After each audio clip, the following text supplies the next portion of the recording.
été, hiver.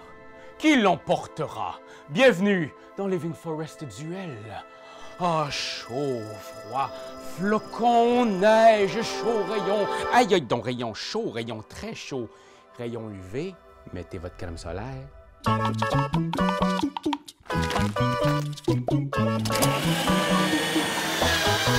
Living Forest Duel est un jeu pour 2 joueurs qui jouent en 20 minutes. Vous incarnez une saison, l'été ardent ou l'hiver implacable.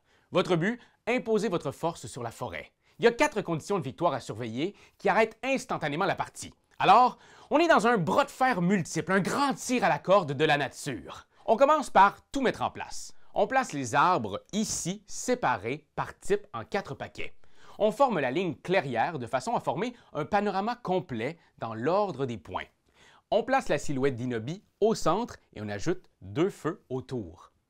Juste en dessous, on crée une ligne de recrutement. Chaque saison mélange ses 15 cartes animaux et place les 3 premières cartes de chaque côté de la carte neutre du cerf. C'est lui, ça. C'est lui.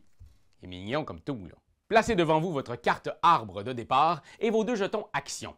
Juste ici, on va placer la pioche commune et cette zone-là va devenir la ligne d'aide commune. Le champ de bataille est maintenant prêt. Les feuilles frémissent, les glaçons craquent. Ça va border. C'est le joueur été qui débute les hostilités. Pour les tours suivants, c'est la personne qui n'a pas joué en dernier qui commence. À votre tour, vous avez 2 options. Vous pouvez soit révéler une carte de la pioche commune ou vous pouvez utiliser un jeton action sur une des cartes animales de la ligne d'aide commune. Le jeu se joue l'un après l'autre jusqu'à ce que vous n'ayez plus de jetons action. À ce moment-là, le tour est terminé. Je vous montre de quoi ça a l'air. Supposons que vous décidez de piocher une carte. Si c'est un animal de votre saison, placez-le dans votre ligne personnelle. Si c'est un animal de la saison adverse, placez-le ici dans sa zone.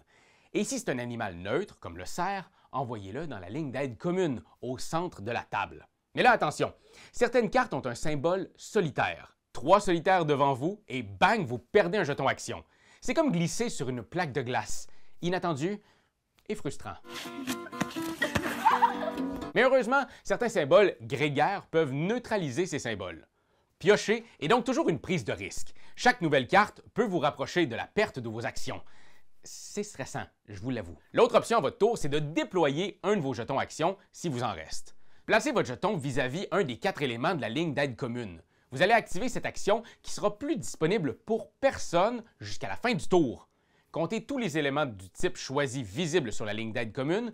Ajoutez aussi les éléments visibles de votre ligne personnelle et sur les arbres de votre forêt.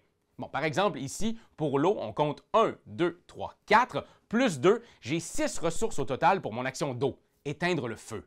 Oui, mais bon, maintenant, je vous résume les 4 actions. Vous constaterez que ces 4 actions sont reliées aux 4 conditions de victoire. On a tout d'abord éteindre le feu. Vous utilisez vos symboles bleus pour retirer des jetons de feu de la clairière. Dépensez autant de symboles que le coût de la carte. Si vous cumulez 8 jetons feu, vous gagnez. Pas mal hot, ça, hein? Hot, comme chaud, comme le feu. Bon, s'il faut que je l'explique, c'est que c'est pas super bon comme joke. Enchaînons.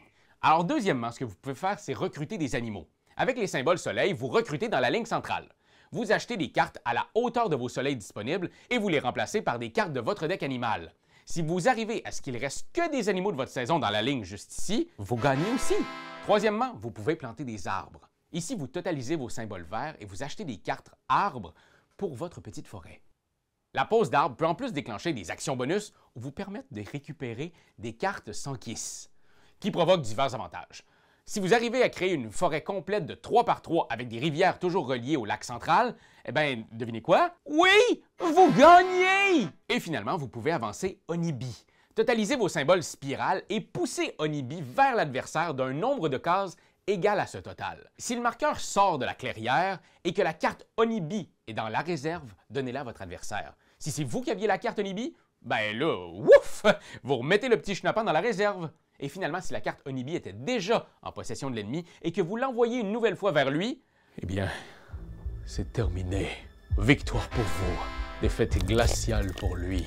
Quand les 2 joueurs ont utilisé ou perdu leurs 2 jetons action, le tour se termine. On vérifie alors l'état des feux. Si la valeur des cartes de feu dépasse votre capacité de résistance, l'eau disponible sur vos cartes, vous devrez ajouter à la défausse des cartes indésirables, les fameux varans de feu. Ça alimente la pioche commune de cartes un petit peu moins utiles, voire même dangereuses. Onibi va aussi ajouter des flammes sur les cartes qui lui sont adjacentes. Le petit tannant. Et on enchaîne. Tour après tour, tension après tension, jusqu'à ce que l'un d'entre vous remplisse l'une des 4 conditions de victoire. Living Forest Duel est un jeu d'équilibre, de tempo, de prise de risque. Chaque choix compte, chaque carte peut changer le cours de la partie. Il faut tout surveiller. Alors, serez-vous l'été flamboyant ou l'hiver implacable? Oh, chaud, froid, tiède, fusion, équilibre, partenariat. Like, C'est juste ça qu'on te demande! Hey, come on! T'as aimé le vidéo? Hey, y'en a plein ici qui pourraient être trop cool! Abonne-toi! Like donc!